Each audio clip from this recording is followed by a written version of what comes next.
अस्सलाम वालेकुम guys, this is Khurram Soomro from की स्टेट राहत कमर्शियल फेज 6 कराची। कैसे हैं आप लोग? ठीक ठाक है, खैरियत से हैं? एक दिन के ब्रेक के साथ आपकी खिदमत में फिर से हाजिर हूं मैं। और ये डेली जिस तरह मैं आपसे बात करता हूँ स्टार्टिंग में, मुझे ऐसा लगता है मुझे आपसे इस तरह मुखातिब होना चाहिए, क्योंकि इट्स समटाइम इट्स रूड कि मैं सलाम दुआ के किए बगैर ही आपके साथ बातचीत शुरू कर दूं। एनीवेज, सो आज आपकी खिदमत में हाजिर हूं। मार्केट आपके सामने है। जैसे कि डे बिफोर यस्टरडे मैंने आपसे जिक्र किया था कि मार्केट में करेक्शन आने वाली है, आई है। ये आप लोगों को खुद भी पता है इस चीज का। मैं आपसे कोई खास अवेयरनेस आपको नहीं दे रहा जिसमें जो चीजें आपको नहीं पता। हाँ, ये जरूर है कि मैं बोलता हूं, वो बोलने से सब सुनते हैं और सबकी आपस में एक दूसरे के साथ अंडरस्टैंडिंग डेवलप होती है। सो लास्ट 3 डेज से डीएचएस सिटी भी थोड़ा बेहतर हुआ है। व्हेन आई से बेहतर हुआ है, थोड़ा सा मार्केट रुकी है। रुकने का मतलब है लोगों ने मुंह फाड़ना छोड़ दिया है, मुंह खोलना छोड़ दिया है।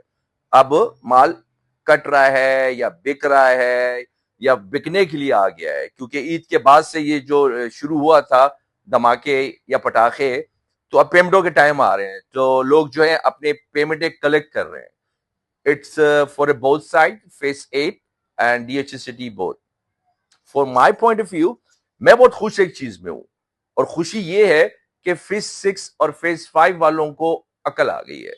और बोलने से ये फायदा हुआ है, कम से कम फेज 6 का और फेज 5 के अंदर जो रेट्स अब मुझे सुनने को मिल रहे हैं, ये अच्छी प्राइसेस हैं।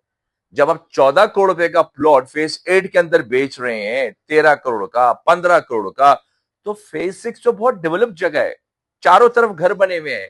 अगर वो आपसे 12 करोड़ रुपए मांगते हैं, 11 करोड़ रुपए मांगते हैं, तो उनको डिजर्विंग है ना, उनके लिए आप कोई आपको एतराज नहीं होना चाहिए इस प्राइस के ऊपर।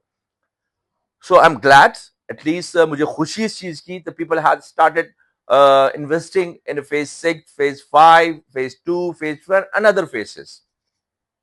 ये तो हो गई मार्केट के हवाले से बात।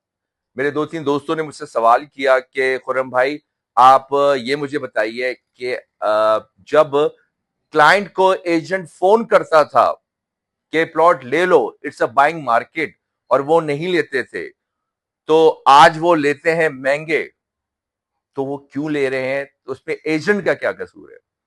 तो मेरे अरशद भाई, जिनके मैं सवाल का जवाब दे रहा हूं, वो ये है कि मेरे एजेंट से कभी भी कोई कंप्लेन नहीं रही है। आप बिल्कुल ठीक कह रहे हैं। जो क्लाइंट एजेंट की बात नहीं मानता टाइम पे और उसके बाद वो चीज महंगी लेता है, मैं उसके साथ नहीं हूं। अगर आप मेरा पहला वीडियो देखें या दूसरा वीडियो देखें, तो उसमें मैंने जिक्र किया है कि जब एजेंट मार्केट में बैठा है, उसका काम ही रियल स्टेट का है, सुबह से लेकर रात तक वो आपको फोन कर रहा है, तो लेट्स लिसन टू हिम। ठीक है, आप उसको सुनो। अगर आप लेना चाहते हो कल परसों, तो आज ले लो, क्योंकि वो एजेंट कमीशन पे काम कर रहा है, वो एजेंट है। मैं एजेंट से खिलाफ नहीं हूं। ठीक है, और ये आपकी बात का जवाब हो गया। सेकेंडली, मेरे एक बहुत सीनियर मोहतरम एक्स डेफटेरिया के प्रेसिडेंट साहब, उन्होंने एक लाइन लिखी हुई है, and it's really really appreciable, कि उन्होंने लिखा है कि भाई, अगर शॉर्ट पेमेंट पे जो भी सौदे बेचना चाहते हैं, I do have a consumer consumer तो ठीक हो गया ना, उनको कांटेक्ट करो, और अपने बीच में से जो 50-50 लाख, करोड़ करोड़ रुपए की जो गैप है निकालो, और जो बेसिक प्राइस है उससे आपका मुनासिब मुनाफा लेके आप उनको प्लॉट दो, वो आपसे बाइंग करते हैं। क्या बुराई इस चीज के अंदर? और बाकी खामखा आप इस चीजों को बोलो कि खुर्रम सुमरो जो है वीडियोस में एजेंट्स के खिलाफ बात कर, एजेंट्स के खिलाफ बात नहीं कर रहा, ट्रेडर्स के खिलाफ बात कर रहा हूँ, ट्रेडर्स के। और काफी लोग कहते हैं खुर्रम भाई, हम ये मान ही नहीं सकते कि आप ट्रेडिंग नहीं करते। सो मैंने बोला, हलफ लेके, मैंने अपने करियर में अपने जाती पैसों से कभी भी ट्रेडिंग नहीं की। I own that, this is my verdict. हाँ, कोई मुझे बोलता है कोई काम के हवाले से, तो मैं उससे सवाल करूंगा 10। मैं फिजिबिलिटी पूछता हूं। मैं डरता हूं कि मेरा दिया हुआ पैसा मेरे लिए बड़ा कीमती है। अगर मेरे पास 50 लाख रुपए पड़े हुए हैं और मैं 5 करोड़ का सौदा लेता हूं, और मेरे पास 5 करोड़ की जगह 4.5 करोड़ बैलेंस नहीं है, तो मुझे अपने 50 लाख डूबते हुए महसूस होना शुरू होते हैं, क्योंकि मेरी हक हलाल की कमाई है। मैं नहीं कर सकता, ये मेरा फियर है। ना मैंने जुए में कमाए हुए हैं, ना सट्टे में लगाए हुए हैं, तो मेरा कोई एक्सपीरियंस नहीं है। मैं रियल्टर हूं और रियल्टर पे मुझे बहुत फख्र है और मेरे अल्लाह पाक ने मुझे बहुत इज्जत दी इस चीज से, क्योंकि मुझसे जब कोई पूछता है कि व्हाट इज योर प्रोफेशन, तो मैं प्राउडली कहता हूं आई एम अ रियल्टर।